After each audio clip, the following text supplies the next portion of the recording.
ইয়া বুনাইয়া লা তুশরিক বিল্লাহ ইন্নাশ শিরকা লাযুলমুন আযীম। হযরত লুকমান তার ছেলেদেরকে নসিহত করতেছেন। এই লুকমান কিন্তু কোনো নবীও ছিলেন না, কোন রাসূলও ছিলেন না, একজন সাধারণ মানুষ ছিলেন, কিন্তু তার এই কথাটা আল্লাহ রাব্বুল আলামিনের কাছে এত পছন্দ হয়েছে, আল্লাহ রাব্বুল আলামিন এই লুকমানের নামে একটা সূরা নাযিল করে দিয়েছেন। এই লুকমান তার সন্তানদেরকে ডাক দিয়ে বলতেছেন, সন্তানরা, হে আমার কলিজার টুকরা সন্তানরা, তোমাদেরকে আমি এক নাম্বার নসিহত করতেছি, তোমরা আল্লাহর সাথে কোনো কিছুকে শিরিক করবে না, আল্লাহর সাথে কোনো কিছুকে তোমরা সমকক্ষ করবে না। আল্লাহ রাব্বুল আলামিনের কাছে এই কথাটা অত্যন্ত পছন্দ হয়ে গেল। আল্লাহ রাব্বুল আলামিন এই জন্য তার হাবিবকে বলছেন, আপনি আহলে কিতাবদেরকে ডাক দিয়ে বলেন যে তোমরা আর আমরা আসলে এই সিদ্ধান্তে উপনীত হই যে আমরা আল্লাহর ইবাদত করব আর তার সাথে কোনো কিছুকে আমরা শরীক করব না। অন্যথায় আল্লাহ রাব্বুল আলামিন বলেন, দেখেন শিরিক কত বড় মারাত্মক অপরাধ। আল্লাহ রাব্বুল আলামিন কি বলছেন? সূরাতুন নিসার 48 নম্বর আয়াতে আল্লাহ রাব্বুল আলামিন বলেন, ইন্নাল্লাহা লা ইয়াগফিরু আন ইউশরাকা বিহি ওয়া ইয়াগফিরু মা দুনা যালিকা লিমান ইয়াশা ওয়া মান ইউশরিক বিল্লাহি ফাকাদ ইফতারা ইসমান আযীমা। আল্লাহ রাব্বুল আলামিন বলেন, ইন্নাল্লাহা লা ইয়াগফিরু আন ইউশরাকা বিহি, যে ব্যক্তি আমার সাথে কোনো কিছুকে শরীক করবে, যে ব্যক্তি আমার সাথে কোনো কিছুকে শিরিক করবে, আমি ওই ব্যক্তিকে মাফ করব না। আল্লাহ রাব্বুল আলামিন বলেন, যদি কোনো ব্যক্তি আমার সাথে শিরিক করে আমি ওই ব্যক্তিকে মাফ করব না। ওয়া ইয়াগফিরু মা দুনা যালিকা লিমান ইয়াশা, কিন্তু আমি ইচ্ছা করলে তার অন্যান্য গুনাহ মাফ করে দিতে পারি। অন্যান্য গুনাহ যদি আল্লাহ ইচ্ছা করেন তাহলে মাফ করে দিতে পারেন, কিন্তু আল্লাহ বলছেন আমি শিরিকের গুনাহ মাফ করব না। অন্য আয়াতে আল্লাহ রাব্বুল আলামিন এই একই কথাই বলছেন সূরাতুন নিসার 116 নম্বর আয়াতে আল্লাহ বলেন, ইন্নাল্লাহা লা ইয়াগফিরু আন ইউশরাকা বিহি ওয়া ইয়াগফিরু মা দুনা যালিকা লিমান ইয়াশা ওয়া মান ইউশরিক বিল্লাহি ফাকাদ দাল্লা দালালান বাঈদা। আল্লাহ রাব্বুল আলামিন বলেন, যে ব্যক্তি কোনো কিছুকে আমার সাথে শরীক করবে আমি ওই ব্যক্তিকে কোনোদিন মাফ করব না, তবে আমি ইচ্ছা করলে তার অন্যান্য গুনাহ মাফ করে দিতে পারি। নামাজ পড়েনি, আমি ইচ্ছা করলে মাফ করে দিতে পারি। রোজা রাখেনি, আমি মাফ করে দিতে পারি। হজ করেনি, যাকাত দেয়নি, আমি ইচ্ছা করলে তাকে মাফ করে দিতে পারি। কিন্তু যদি আমার সাথে শিরিক করে আমি ওই ব্যক্তিকে ক্ষমা করব না।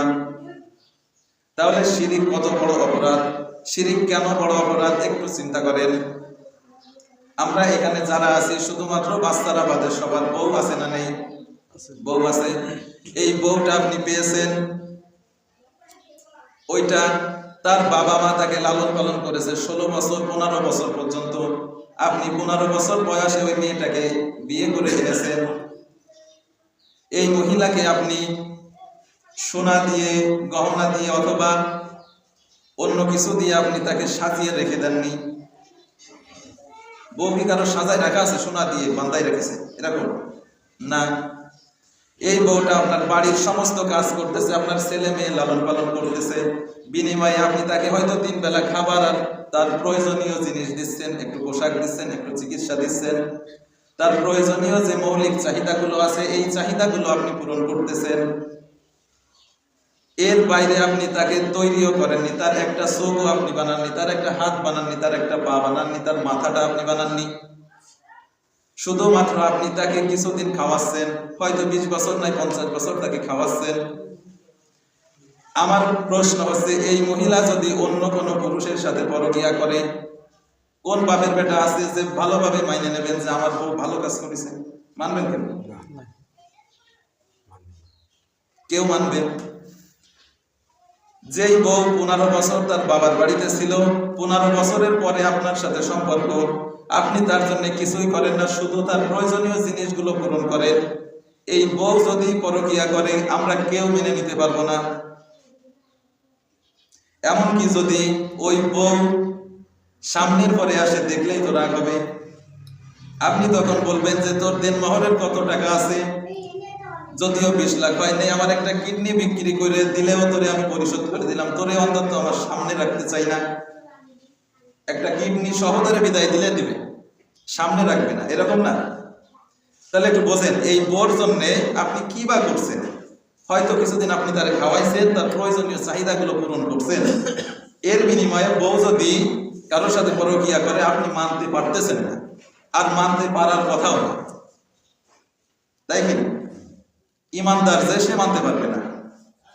একজন ইমানদারের জন্য যদি তার বউ মারা গেছে এই খবরটা সে সহ্য করতে পারবে, কিন্তু বউ অন্য কারোর সাথে চলে গেছে বা কাম করছে এটা সহ্য করতে পারবে না। তাহলে আমার প্রশ্ন হচ্ছে, আমাদের এই টোটাল বডিটা বানিয়েছেন কে? আল্লাহ পাক বানিয়েছেন। আমাদেরকে ছোটবেলা থেকে, ছোটবেলা কিসের ছোটবেলা, একেবারে আমাদের জন্মের আগের থেকে, পেটের ভিতর যখন ছিলাম আমরা, মায়ের পেটের ভিতর, দুনিয়ার কোনো মানুষ আমাদেরকে ওই জায়গায় খাবার পৌঁছায় দিছে? দেয়নি। খাবার দিচ্ছেন কে? আল্লাহ পাক। দুনিয়ায় আসার পরে কোনো এমপি, মন্ত্রী, কোনো নেতা খেতা আমাদের খাবারের ব্যবস্থা করেছে? করেননি। আমার এই টোটাল বডির ভিতরে যা আছে এর একটাও আমি নিজে বানাইনি। আমার বাবা, আমার চাচা, আমার কোনো নেতা দুনিয়ার কেউ আমার বানাই দেয়নি, দিছে? তাহলে আপনি আপনার বউ যদি কারোর সাথে পরকীয়া করে আপনি মানতে পারতেছেন না, তাহলে যে আল্লাহ পাক আপনাকে এত সুন্দর করে বানালেন, এত সুন্দর করে আপনারে বানালেন, সেই আপনি যদি শয়তানের ইবাদত করেন আল্লাহ পাক কি মানবে? আল্লাহ পাক কি আমাদের কাছে ঠেকা নেই? আমরা আল্লাহ পাকের কাছে ঠেকা। তাহলে আপনি যদি মানতে না পারেন তাহলে আল্লাহ পাক কেন মানেন? এই জন্য আল্লাহ রাব্বুল আলামিন বলছেন, শিরিক হচ্ছে সবচাইতে বড় অপরাধ। এই শিরিকের গুনাহ আমি এই কারণে মাফ করব না, তোমার বউ যদি একটা অন্যায় করে তুমি মেনে নিতে পারো না, তাহলে আমি তোমাকে একেবারে তোমার মায়ের পেট থেকে বৃদ্ধ বয়স পর্যন্ত তোমাকে আমি খাওয়াচ্ছি, তোমাকে পড়াচ্ছি, তোমার সমস্ত চাহিদা আমি পূরণ করতেছি, তাহলে সেই তুমি যদি আমার ইবাদত বাদ দিয়ে শয়তানের ইবাদত করো তাহলে আমি কিভাবে মেনে নিই? এই জন্যে আমাদের একমাত্র ইবাদত করতে হবে আল্লাহ রাব্বুল আলামিনের জন্য। অন্য কারোর সাথে, অন্য কাউকে আল্লাহ রাব্বুল আলামিনের সাথে শরীক করা যাবে না, কোনো রকম অংশীদার করা যাবে না। এই শিরিক আমরা বিভিন্ন কায়দায় করে থাকি। শিরিকের প্রকার আছে অনেক।